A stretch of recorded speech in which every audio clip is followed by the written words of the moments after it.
কলকাতার আশুতোষ মেমোরিয়াল হলে অনুষ্ঠিত হল আচার্য দীনেশচন্দ্র সেন স্মৃতি স্বর্ণপদক অনুষ্ঠান এবং নবরূপেশ্বর পত্রিকার শুভ উদ্বোধন।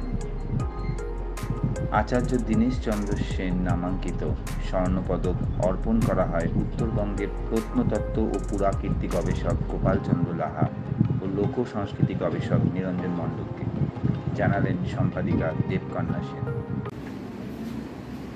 আচার্য দীনেশচন্দ্র সেন রিসার্চ সোসাইটির পক্ষ থেকে স্যার আশুতোষ মেমোরিয়াল হলে আজকে দীনেশচন্দ্র সেন স্মৃতি স্বর্ণপদক অর্পণ করা হলো এবং নবরূপেশ্বর পত্রিকা প্রকাশ হলো।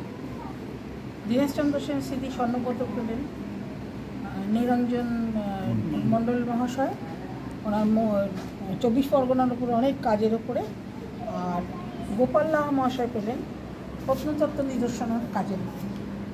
ওনার স্ব ক্ষেত্রে যোগ্য ব্যক্তিত্ব। আমি হরিশঙ্কর দাস। আমি খুব ধন্য যে এখানে আসতে পেরে আচার্য দীনেশচন্দ্র সেনের যে রিসার্চ সেন্টারে, এটা একটা নোবেল ওয়ার্ড সারা পৃথিবীব্যাপী, এই কাজটা এইখানে সামিল হতে পারে আমি নিজে খুব ধন্য মনে করছি। ধন্যবাদ।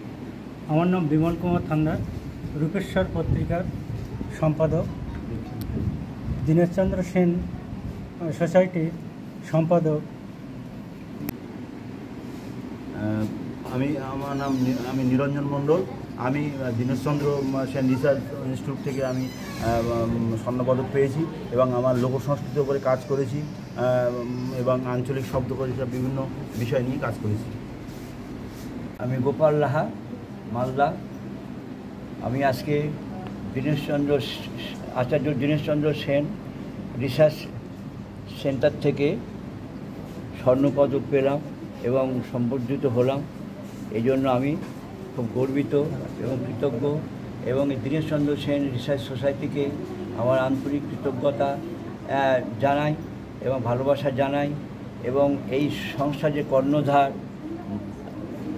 ইন্ডিয়াতে, তিনি হলেন দেবকন্যা সেন, দীনেশচন্দ্র সেনের পুত্রী, এবং বাংলাদেশে একজন আছেন সভাপতি, তিনি তার মন্তব্য জানিয়েছেন আমাদেরকে মোবাইলে, যদি আসতে পারেননি তাদের সবাইকে, এবং কমিটি যারা আছেন সবাইকে, সম্পাদক, সভাপতি সবাইকে মিলে, এবং সব কর্মকর্তাকে, নবরূপেশ্বর পত্রিকা উদ্বোধন হলো, তার সম্পাদক, তার লেখক, সবাইকে আজকে যিনি আরও সম্বর্ধিত হলেন তিনিও নিরঞ্জন মণ্ডল, তাকেও আমার আন্তরিক প্রীতি ও ভালোবাসা জানিয়ে আজকে আমি